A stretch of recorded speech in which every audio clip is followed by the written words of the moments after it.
never imagined the two people I trusted more than anyone would destroy my life in a single night. If a stranger had betrayed me, I would have cried, healed, and moved on.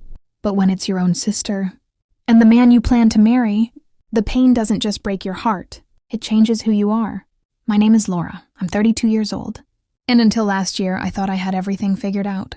I had spent nearly 6 years building a life with my fiancé, Daniel. We met through mutual friends, survived long distance, supported each other through career changes, and finally bought a beautiful house just outside Seattle. We weren't rich, but we were comfortable. Every Sunday morning, we'd make pancakes together, argue over which movie to watch, and joke about how chaotic our future kids would probably be. At least, that's what I believed. Our wedding was only 3 months away. The invitations had already been mailed. The dress was hanging in my closet. The venue was paid for. Everything felt perfect. Then there was my younger sister, Emily. Growing up, everyone adored her. She had this magnetic personality that made people instantly gravitate toward her. She could walk into any room and somehow become the center of attention, without even trying.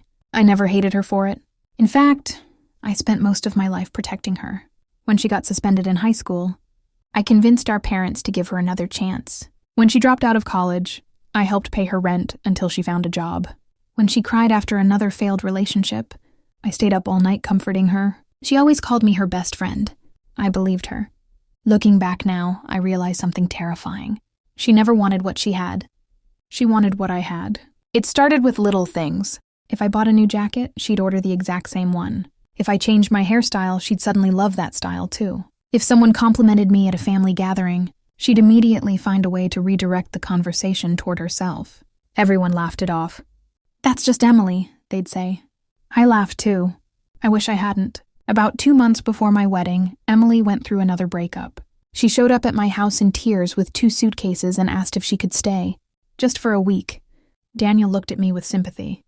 "She's your sister," he said. "Of course she can stay." I didn't hesitate. Family helps family. Or at least, that's what I believed. The first few days felt normal. Emily cried a lot. Daniel tried cheering her up by making dinner.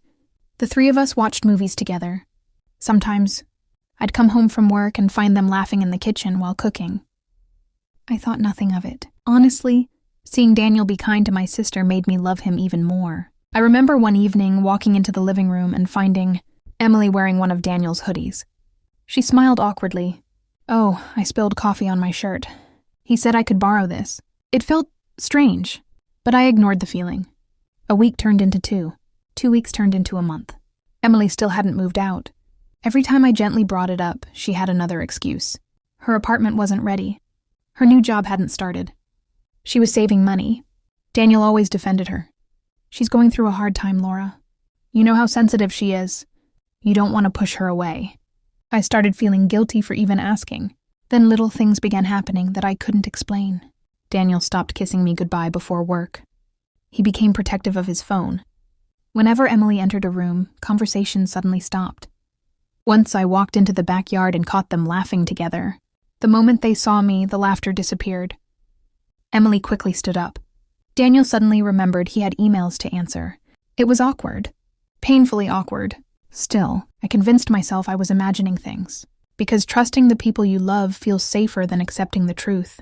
I had no idea that just 12 days before my wedding, I'd come home early from work and discover a secret that would destroy my family forever. The next morning started like any other. I woke up with a splitting headache after leaving work early the day before. Daniel had texted me, saying he and Emily were running errands together because she needed to clear her mind. Didn't think much of it. I trusted them both. Around noon, my manager called and asked if I could stop by the office to sign a few documents. It took less than an hour, and I decided to surprise Daniel with his favorite sandwiches on the way home. I remember smiling as I unlocked the front door. That smile disappeared the second I stepped inside. The house was unusually quiet. No TV, no music, just silence. As I walked toward the kitchen, I noticed 2 wine glasses sitting on the counter. One still had lipstick on the rim. Emily's lipstick. A strange feeling settled in my stomach. I called out, "Daniel, Emily?" No answer. Then I heard laughter. Soft, carefree, coming from upstairs. I slowly climbed the staircase, my heart pounding harder with every step. The bedroom door wasn't completely closed. There was just enough space for me to see inside. And in that single moment, my entire world collapsed.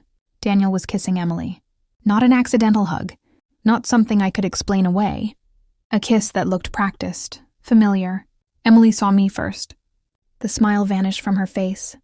Daniel turned around and the color drained from his. For several seconds, none of us said a word. Finally, I whispered, "How long?" Daniel opened his mouth, but nothing came out. Emily answered instead, "A few months. A few months. While I was planning our wedding. While I was choosing flowers. While I was writing thank you cards." They had already become a couple behind my back. I felt like I couldn't breathe. I looked at my sister, the woman I had defended my entire life, and asked, "Why?" She didn't even cry. Instead, she shrugged. "You and Daniel were growing apart. We didn't mean for it to happen." Those words hurt more than the betrayal itself. Didn't mean for it to happen? Affairs don't happen by accident. They happen through 1,000 selfish choices. Daniel finally stepped forward. "Laura, I'm sorry. Sorry." One word, 6 years reduced to one meaningless apology. I quietly placed the bag of sandwiches on the floor. Then I slipped the engagement ring off my finger. I laid it on the dresser between them. "You don't have to choose anymore," I said calmly. "I just made the decision for you." Without another word, I walked out of the room. Neither of them tried to stop me. Neither of them followed. As I drove away from the house we had planned to build a future in, tears blurred my vision. I thought that was the worst day of my life. I was wrong, because within 48 hours my own family would take sides, and I would discover that losing my fiancé was only the beginning of the betrayal. I spent the next 2 days barely functioning. I stayed at a hotel across town, turned off my phone, and tried to process what had happened. Every time I closed my eyes, I saw them together in my bedroom, the room where Daniel had promised to spend the rest of his life with me. But reality wasn't finished hurting me. When I finally turned my phone back on, I had over 80 missed calls and countless messages. At first, I thought people were checking on me. I was wrong. My mother called immediately. "Laura, sweetheart, please don't make this harder than it needs to be." I stared at the phone in disbelief. Harder? My fiancé had cheated on me with my sister. How exactly was I the one making things difficult? Then she said something I'll never forget. "Emily says she and Daniel are in love." As if that somehow justified everything. As if love erased betrayal. As if my pain was now an inconvenience. The calls kept coming. Some relatives told me I should be the bigger person. Others said family was more important than resentment. One aunt even suggested I attend a family dinner so everyone could move forward. Move forward? It hadn't even been a week. That was the moment something inside me changed. For years, I had been the responsible daughter, the dependable sister, the person who sacrificed her own comfort to keep everyone else happy. And where had that gotten me? Alone in a hotel room while the people who betrayed me played the victims. So I stopped apologizing. I stopped explaining. I stopped answering. Instead, I focused on myself. I canceled the wedding, sold the house, closed every joint account I shared with Daniel. And when friends asked what happened, I told them the truth. Not a dramatic version, not an exaggerated version, just the truth. People were free to draw their own conclusions. Over the next few months, something interesting happened. The story Emily and Daniel had been telling started falling apart. At first, they acted like the perfect couple. Social media photos, romantic vacations, smiling family gatherings. But relationships built on betrayal have a weakness: trust. Because if someone is willing to cheat with you, you eventually start wondering if they'll cheat on you too. I heard through mutual friends that Daniel had become increasingly suspicious.